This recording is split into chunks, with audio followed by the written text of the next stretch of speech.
Saudações, eu sou Alcides Miranda, dando prosseguimento à aula pública. Nós vamos ingressar agora no quarto segmento, que trata mais especificamente, mais focalmente sobre a proposta de emenda constitucional 241, agora 55. Anteriormente eu busquei fazer uma contextualização histórica, uma contextualização societária muito sumária.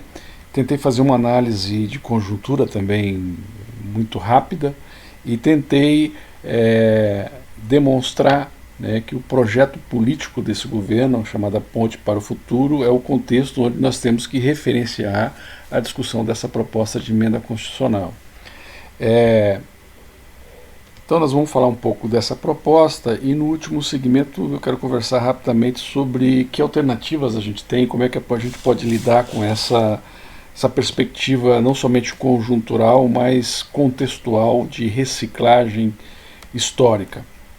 Então, com a apresentação do projeto Ponte para o Futuro, e no contexto dessa discussão da Ponte para o Futuro, uma das medidas que vão ser apresentadas e que está tendo uma grande pressão política, midiática, né, para convencer a população brasileira da necessidade premente, né, incontestável, da aplicação desse remédio de 20 anos, né, é a PEC 241/55.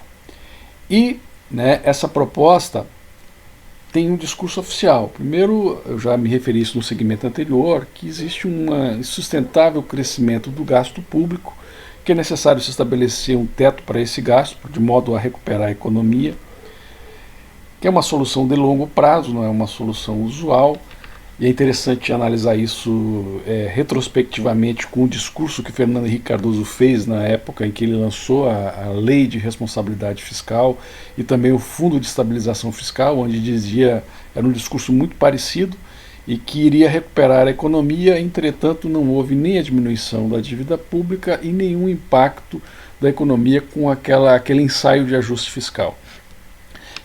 Também que aumenta a responsabilidade da gestão, fixando punições, e no caso as punições elas não são individuais, elas são coletivas, algo que pode até ser considerado como inconstitucional, que reduz a pressão para o aumento de impostos, então a questão aqui não é reforma tributária, mas é um não aumento de impostos, e que fixa um piso mínimo, que nada impede que o orçamento para educação e saúde suba acima da inflação.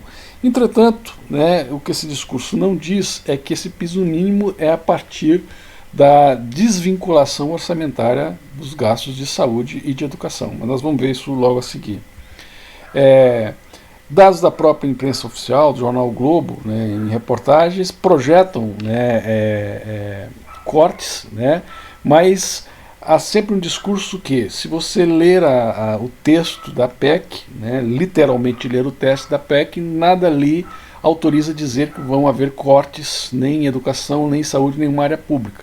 O que se preconiza ali é tão somente, né, um piso, mas dependendo do comportamento da economia, pode haver, né, a realocação de recursos para essas áreas. É claro que não mais a partir de uma vinculação obrigatória, mas a partir da vontade política do governo de plantão. Então essa é uma questão que eu acho que é importante enfatizar. Eu acho que a questão principal com relação à saúde, ao setor de saúde e também de educação, é a desvinculação dos gastos. Quer dizer, hoje a Constituição estabelece que nos municípios, né, deve-se gastar pelo menos 15% dos orçamentos, nos estados pelo menos 12% dos orçamentos, a União, 15% da receita líquida a partir de 2018. A gente lutou muito que fosse 10% da receita bruta, mas não conseguimos essa vitória.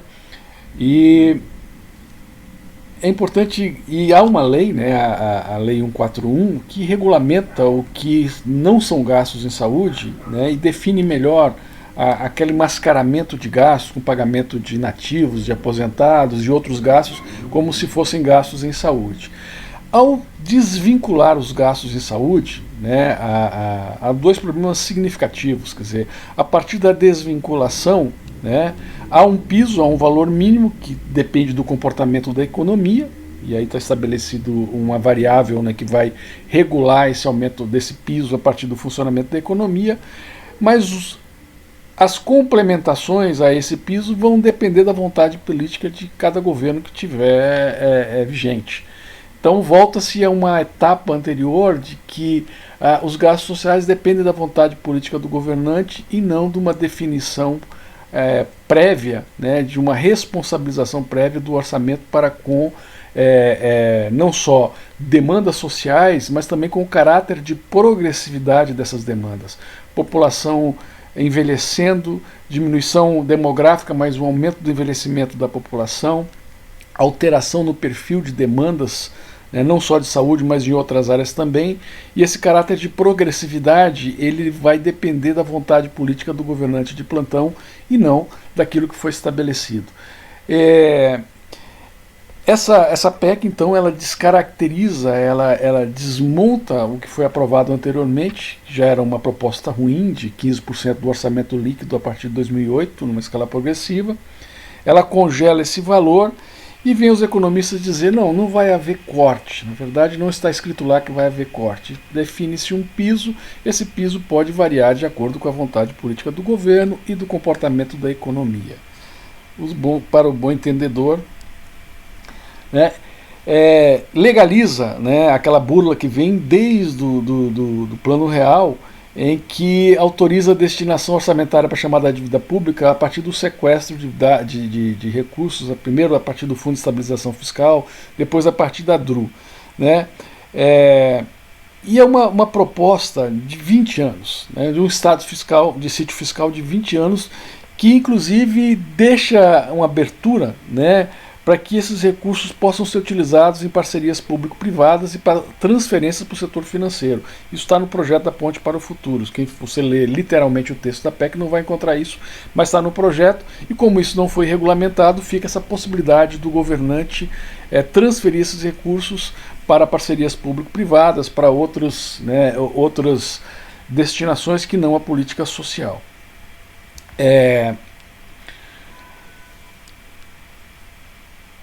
As projeções que nós temos, né, analisado, inclusive de pesquisadores bastante respeitados e renomados, inclusive de órgãos governamentais como o IPEA, demonstram claramente que vai haver, né, e são várias as projeções, vai haver uma diminuição do gasto público per capita com saúde, e seguramente também com educação e com as outras áreas.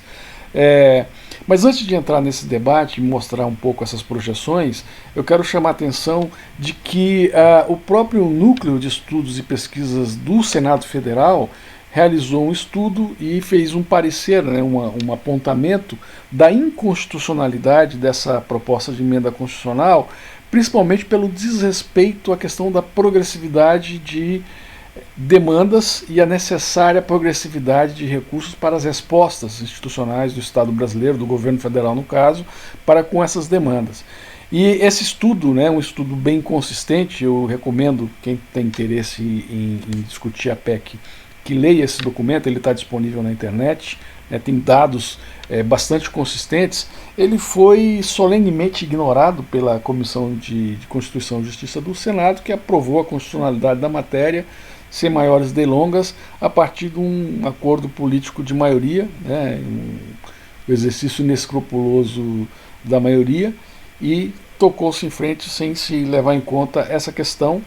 E, evidentemente, se for arguida a inconstitucionalidade, já tenho notícias hoje de que foi arguida a inconstitucionalidade da PEC, e o Barroso, né, do Supremo Tribunal Federal, negou esse pedido. Então é um pouco a confirmação do que eu chamo de jurisprudência seletiva, né, ou um estado de exceção sobre jurisprudência seletiva, com a omissão do Supremo Tribunal. Esse estudo aqui ele foi publicado muito recentemente, é uma nota técnica do IPEA, do Instituto de Políticas Econômicas e Aplicadas, né. O pessoal que fez esse estudo é um pessoal muito sério, inclusive a coordenadora desse grupo, ela se exonerou do IPEA, porque ela foi desautorizada pela atual chefia. Uma primeira projeção que foi feita foi, olhando retrospectivamente, se a PEC tivesse sido aplicada a partir de 2003 e observando o comportamento da economia brasileira nesse período, o que teria acontecido? A linha azul, né, ela demonstra os gastos orçamentários federais com relação ao Produto Interno Bruto brasileiro ao longo desse período. Então, vocês viram um gráfico anterior que era 1,8, né, em 2009, aqui ali era um arredondamento, aqui está mais preciso.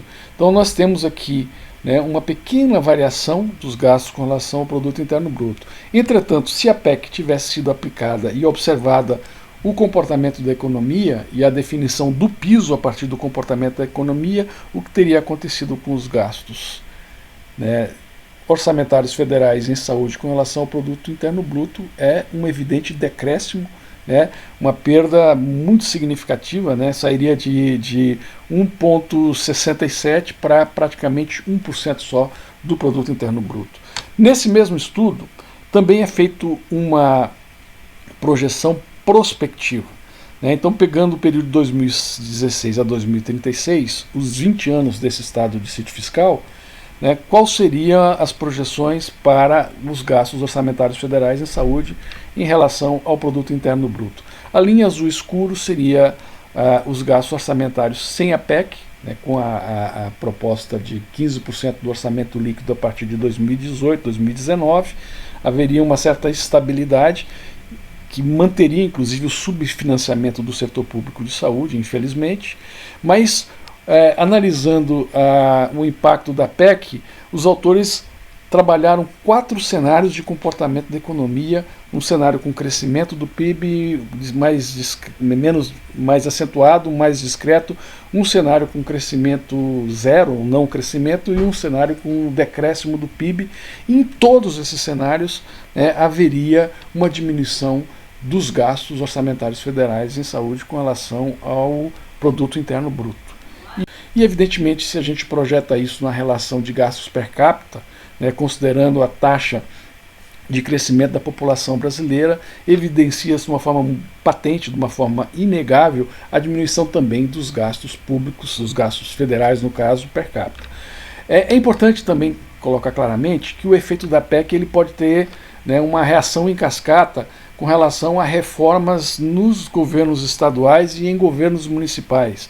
Então esse impacto ele pode ser exponencialmente aumentado, né, e se desvincular, por exemplo, gastos municipais e gastos federais, os 15% mínimo do gasto municipal, os 12% mínimo dos gastos federais, nós teremos um impacto negativo muito maior sobre a política de saúde. Outra questão que eu quero falar muito rapidamente é que a variável inflacionária, se ela é considerada como uma variável para regular e corrigir, né, esse piso, é importante denotar que a inflação de produtos de saúde, de produtos biomédicos, é muito maior do que a inflação média, a inflação que normalmente é utilizada para esses cálculos.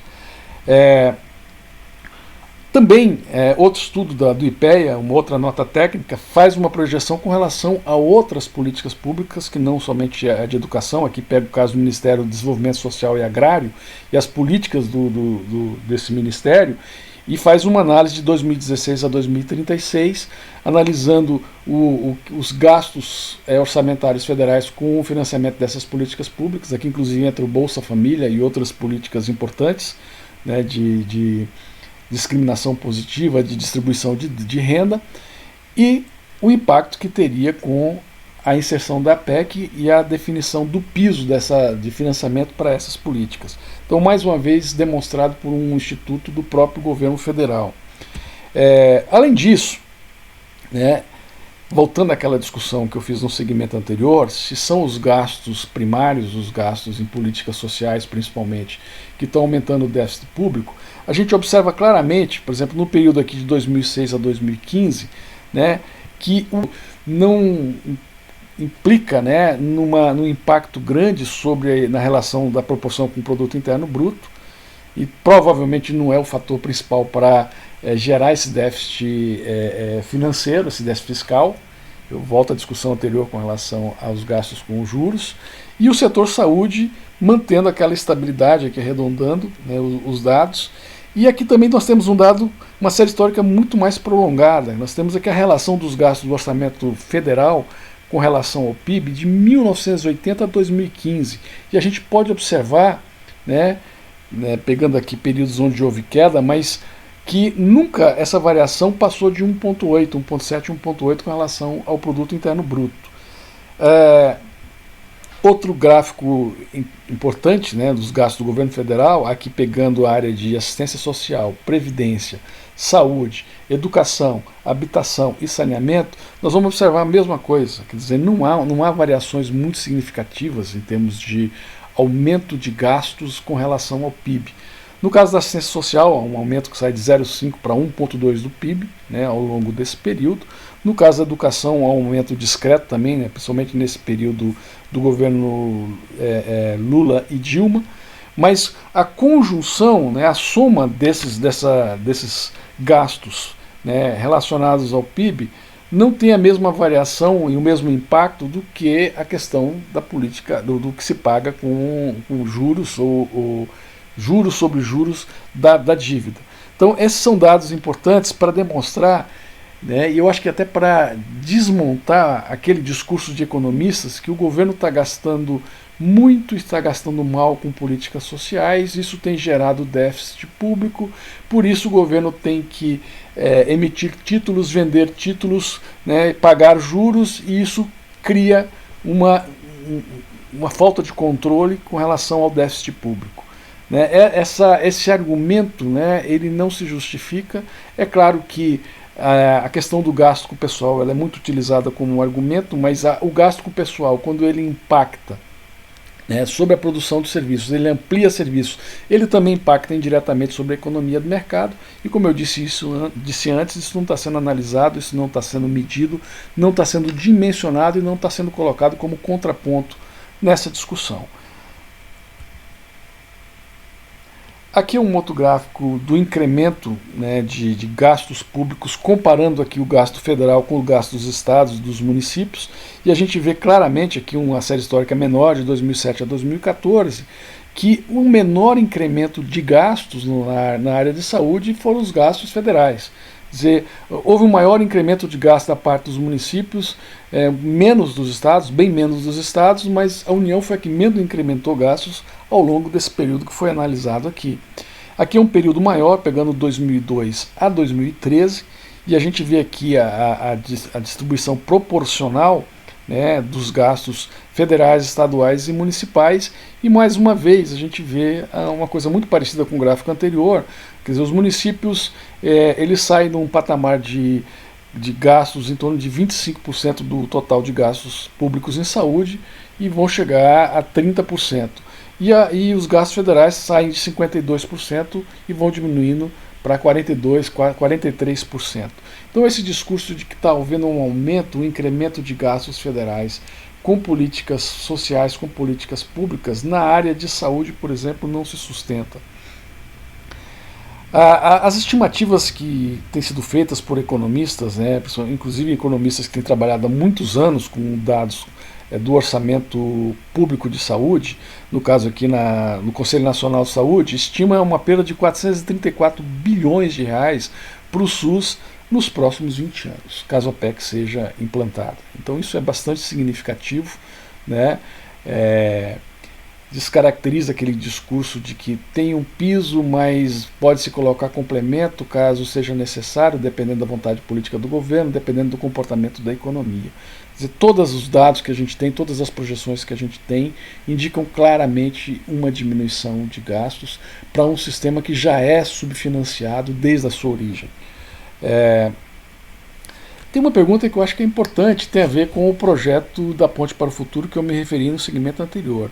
Será se todo o recurso que vai ser contingenciado com a PEC, né, que não vai ser gasto com políticas sociais principalmente, vai ser deslocado para pagamento de juros? Eu acho que o próprio projeto deixa claro, né, isso quando ele trata da proposta de privatização, da proposta de agenciamento empresarial, da proposta de empresariamento, terceirização de serviços públicos, né, de atividades fins de serviços públicos.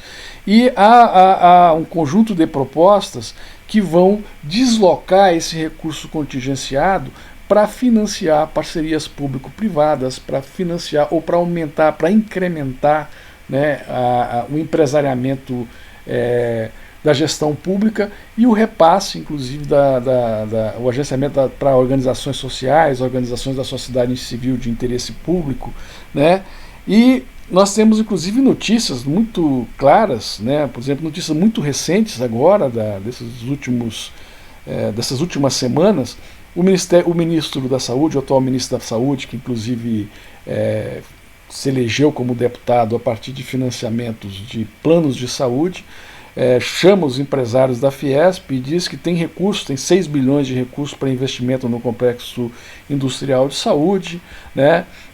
Tem a proposta da lei que autoriza o capital estrangeiro no setor assistencial ser preponderante, que é vetado constitucionalmente, mas já está modificando isso. Tem a proposta da criação de planos de saúde populares para aliviar, entre aspas, o SUS, né, deslocar para o setor privado, privatizar, agenciar empresarialmente. Para essas finalidades, tem recursos financeiros disponíveis. Né, e com o contingenciamento efetuado pela PEC, vai aumentar inclusive muito o volume desses recursos financeiros que vão servir para capitalizar a iniciativa privada para, né, o empresariamento da gestão pública e da prestação de serviços ainda mais, né, do que tem ocorrido nos últimos anos, que já vem com taxas de crescimento bastante significativas.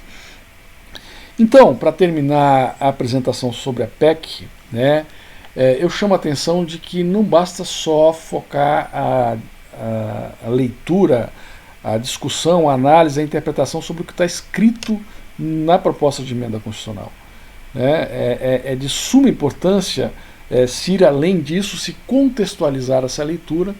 Eu estava dando uma conversa lá com o pessoal da saúde, e eu chamei a atenção isso, quer dizer, a gente querer analisar a PEC lendo só o que está escrito no projeto de emenda, no texto literalmente, né, é como a gente preconizar uma intervenção de 20 anos, uma intervenção traumática de 20 anos, lendo só a bula do remédio. Então é imprescindível que a gente contextualize, né, essa proposta, não só nos termos do projeto político desse governo com as características que ele tem, né, e do modo como ele assumiu essa perspectiva, né, e entenda que esse encaminhamento está se dando no mercado parlamentar da pequena política, com o aval, com a salvaguarda de um sistema jurídico seletivo, né, de um estado de exceção ampliado, um regime de exceção ampliado, e ele não está sendo discutido com a população, ele não está sendo discutido, né, amplamente com a sociedade civil. Então é importante que a gente tenha esses elementos para poder analisar e principalmente trazer à luz dessa discussão mais focalizada contextos mais abrangentes, o contexto, né, histórico, o contexto social, onde está se dando essa discussão e esse tipo de tentativa de reciclagem. Chama atenção também para o que não está proposto, que não está escrito nem na PEC, não consta do projeto de ponte para o futuro e não consta de proposta para esse governo. Por exemplo, não há proposta para regulamentar e efetivar a taxação de grandes fortunas, né, que está estabelecida na Constituição. Não tem proposta para redefinir isenções tributárias ou com relação, inclusive, a produtos nocivos à saúde. Não tem proposta para se contingenciar ou para se alterar a tributação, aumentando a progressividade, né? Retirar, por exemplo, isenção sobre dividendos de lucro das faixas de maiores renda. Não há proposta para delimitação ou contingenciamento de renúncias fiscais, seja de pessoa física, seja de pessoa jurídica, seja de importadores de matéria-prima para farmacoquímicos, inclusive para agrotóxicos. Não existe proposta nenhuma para isso. Não existe nenhuma proposta para se auditar a dívida pública e se analisar aquela fatia do orçamento, quase metade do orçamento, que é utilizada para pagar os juros, a rolagem dessa dívida, né, e para servir para o parasitismo do mercado financeiro. Não há nenhuma proposta efetiva para coibir e controlar a sonegação fiscal. Fala-se só que não vai aumentar impostos e não se discute claramente essa questão. Não há nenhuma proposta para controlar e taxar os lucros desse mercado rentista e esses ganhos, né? Não há nenhuma proposta para garantir a progressividade que está estabelecida constitucionalmente, né, de recursos para um sistema de saúde onde a população envelhece, onde aumenta a prevalência de doenças crônicas, de condições crônicas, aumenta o perfil, né, e a necessidade de se alterar o perfil de serviços de saúde, né, da parte mais assistencial curativa, imediata, aguda, para a reabilitação, para a reintegração, para o apoio ao autocuidado. Não há nenhum tipo de iniciativa nesse aspecto. E, por fim, não há nenhuma iniciativa para se combater efetivamente a corrupção sistêmica.